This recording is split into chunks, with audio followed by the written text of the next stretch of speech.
नमस्कार साथियों, झारखंड में बौद्ध धर्म के विषय में हम लोग चर्चा करेंगे। मैं कृष्णा, आप देख रहे हैं अपने YouTube channel Krishna sir GS knowledge में। साथियों, बौद्ध धर्म के विभिन्न स्थल झारखंड में प्राप्त हुए हैं। इससे यह पता चलता है कि बौद्ध धर्म का प्रभाव या बौद्ध धर्म का विस्तार धर्म प्रचार झारखंड के कई स्थानों में से मानभूम अर्थात धनबाद, रांची, चतरा, हजारीबाग, खूंटी अन्य स्थानों में अवश्य हुआ है, जिसकी वजह से यहाँ अवशेष प्राप्त हुए हैं। तो गौतम बुद्ध का जन्म देख रहे हैं हम लोग साथियों 563 ईसा पूर्व में कहाँ हुआ था? तो नेपाल के कपिलवस्तु के लुमड़ी ग्राम में हुआ था। इनके पिता सुदोधन थे, जो साक के गण के मुखिया थे। इनकी माता का नाम महामाया थे।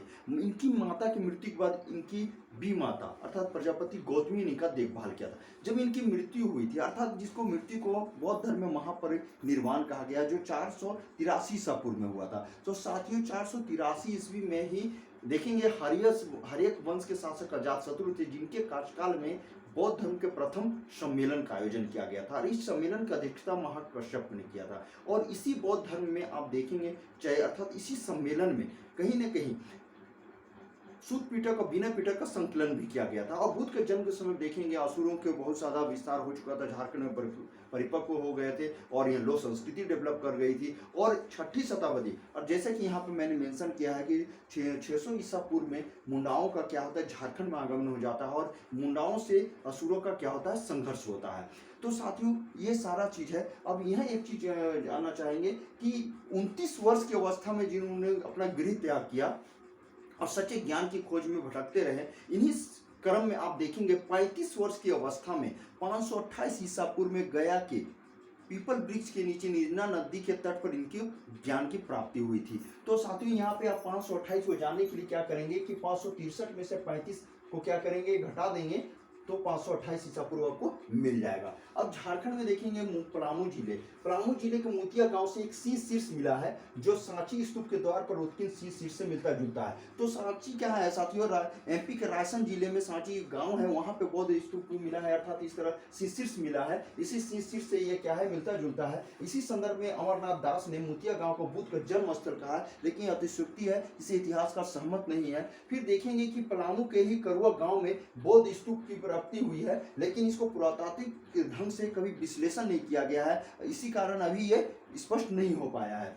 तो बौद्ध धर्म के जो प्रमुख केंद्र के रूप में देखेंगे मानभूम अर्थात धनबाद, तो इसी मानभूम के अंतर्गत देखेंगे कि बुद्धपुर, दियापुर, दालमी गांव में से अनेक बौद्ध स्मारक प्राप्त हुए हैं। इसकी प्राप्ति या इसकी जानकारी स्पष्ट रूप से क्या करते हैं, टी ब्लास देते हैं। अब टी ब्लास क्या करते हैं कि इन्होंने आर्कियोलॉजिकल सर्वे ऑफ बंगाल में एक रिपोर्ट लिखा था। उस रिपोर्ट में उन्होंने कहा था कि बुद्धपुर में एक मंदिर है जिसको बुद्धेश्वर मंदिर कहा जाता है।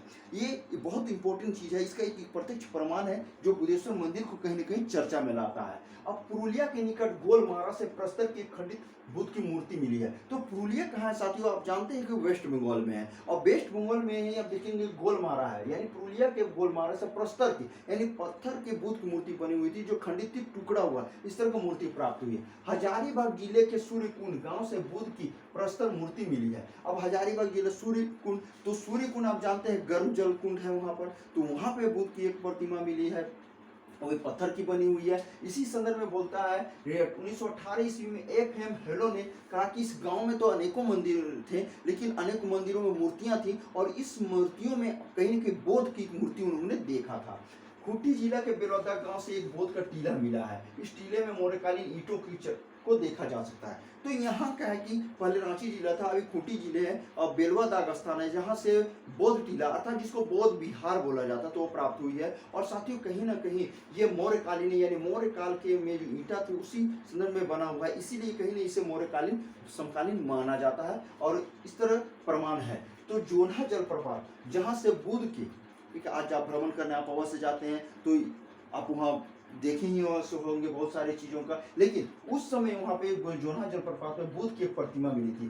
गुमला जिला, लेकिन आज के वर्तमान सिमडेगा जिले के बानो स्टेशन, रेलवे स्टेशन देख रहे हैं उससे कुछ दूरी में देखेंगे खटुंगा या आप देखेंगे केतुंगा गांव से बुद्ध की भी एक प्रतिमा अर्थात मूर्ति मिली है। यही कहीं ना कहीं यहाँ जमशेदपुर की बात आती है, तो जमशेदपुर के पटम्बा गांव के भूला नामक स्थान से बुद्ध की भी अनेकों मूर्तियां मिली है। फिर यहाँ देखेंगे सरायकेला खरसावां जिला के इचागढ़ से बौद्ध देवी तारा की मूर्ति मिली है, जिसे रांची का संग्रहालय में रखा गया है। अब यहाँ हम लोग जानते हैं साथियों कि सरायकेला है, सरायकेला खरसावां बौद्ध देवी की बात आ रही है, तो ये एग्जाम में पूछा भी है, हो सकता है अभी पूछ दे ईचागढ़ कहाँ पे है या क्या मिला है यहाँ से। तो जब हम लोग पाल वंश के शासनकाल के संदर्भ में पढ़ते हैं तो उस समय वज्रायन संप्रदाय की उत्पत्ति हुई थी, और इसी वज्रायन संप्रदाय के अंतर्गत गौतम बुद्ध की पत्नी का नाम एक तारा रखा गया था। जो तारा थी उसी के संदर्भ में यहाँ चर्चा है, और इस तारा की जो बुद्ध मूर्ति मिले रांची के म्यूजियालय में रखा गया, यानी संग्रहालय में रखा गया है। और कहीं न कहीं इसी पाल वंश के समय में ही आप देखेंगे, शासकों के समय, झारखंड में के जो रामगढ़ जिले हैं वहाँ के राजरप्पा में छिन्नमस्तिका के मंदिर की स्थापना की गई थी। फिर देखेंगे साथियों, हजारीबाग के सीतागढ़ पहाड़ में भगवान बुद्ध की 4 आकृतियों वाला एक स्तूप मिला है। यहाँ से प्राप्त बौद्ध विहार का उल्लेख फाहियान भी करता है। अब देखिए, हजारीबाग सीतागढ़ पहाड़, यहाँ गौतम बुद्ध के बहुत सारे अवशेष मिले, मूर्तियां तो मिली है, लेकिन इसका स्पष्ट जानकारी हम लोग फाहियान से मिलता है। फाहियान कौन था? तो एक चीनी यात्री था। आप जानते हैं फाहियान कि यहाँ पे चंद्रगुप्त द्वितीय विक्रमादित्य के शासन काल में आए, और राजनीतिक परिदृश्य को उल्लेख नहीं करता है कि बहुत सामाजिक आर्थिक राजनीति के संदर्भ में, राजनीतिक नहीं लेकिन बहुत सारी चीज़ों की चर्चा करता हूँ, किसी शासक को उल्लेख नहीं किया है। तो उन्होंने कहीं ना कहीं उन्होंने क्या किया, झारखंड के क्षेत्रों में कहीं ना भ्रमण किए होंगे, तब तो ये चीज़ को उन्होंने चर्चा किया है। फिर देखेंगे साथियों कि हजारीबाग की जब बात आ रही है साथियों, तो अभी अब वर्तमान संदर्भ में बहुत सारी खुदाइयाँ हुई हैं, जिसमें हजारीबाग के सदर प्रखंड के देखेंगे बरहोनपुर से खुदाई की हुई है, और उस खुदाई से बुद्ध के मठ यानी बुद्ध मठ का प्रमाण मिला है। हो सकता है एग्जाम में आपको पूछ दे, जेपीएससी पूछ दे, आप कहीं जेएसएससी में पूछ दे, लेकिन पूछ सकता है क्योंकि ये आर्कियोलॉजी के तहत खोजा गया है, तो इसके पुरातात्विक संदर्भ में बहुत ही इंपॉर्टेंट है।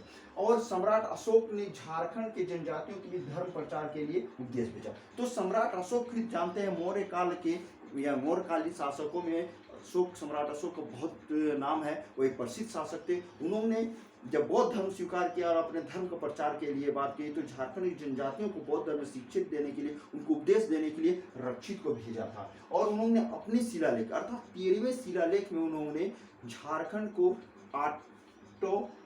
8वीं राज्य कहकर संबोधित किया है। और साथ ही इतना ही नहीं, अशोक के दूसरे कलिंग शिलालेख में वो जनजातियों को उपदेश देने की बात कहती है। 13वें शिलालेख में तो स्पष्ट करता है कि यहाँ की जनजाति हमारे धर्म को यानी बौद्ध धर्म का अनुसरण करे, हमारी इच्छाओं का पालन करे, जो बौद्ध धर्म के हित है उनका अनुसरण करे, ऐसा उन्होंने कहा है। साथ ही एक चीज देखेंगे, ऐसा कहा जाता है कि समुद्रगुप्त के समय कहीं न कहीं बौद्ध धर्म का पतन हुआ, लेकिन जहाँ तक शशांक की बात है, एक गौड़ शासक थे, वो कट्टर शैव था। शैव यानी शिव धर्म को मानने वाला था, शिव को पुजारी था वो।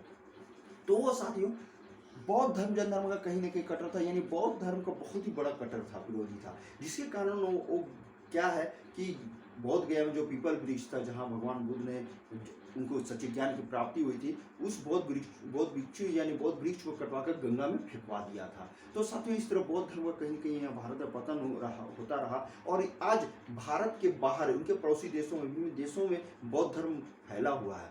भारत में कम है इनकी अवस्था, लेकिन भारत से बाहर इनका बहुत बड़ा है, जैसे भूटान देखिए, थाईलैंड देखिए, चीन में भी है, जापान में देखिए, इतना बौद्ध धर्म फैला हुआ है। तो साथियों ये वीडियो मैं आप तक आपके एग्जाम के व्यू से पहुंचाने का प्रयास कर रहा हूं। आई होप कि आपको ये वीडियो अवश्य समझ में आई होगी। तो आप इसे अवश्य कमेंट करें, शेयर करें, लाइक करें साथियों, और अपने एग्जाम के लिए अपने आप को पूरी तरह से क्या करें, तैयार करें। जय हिंद।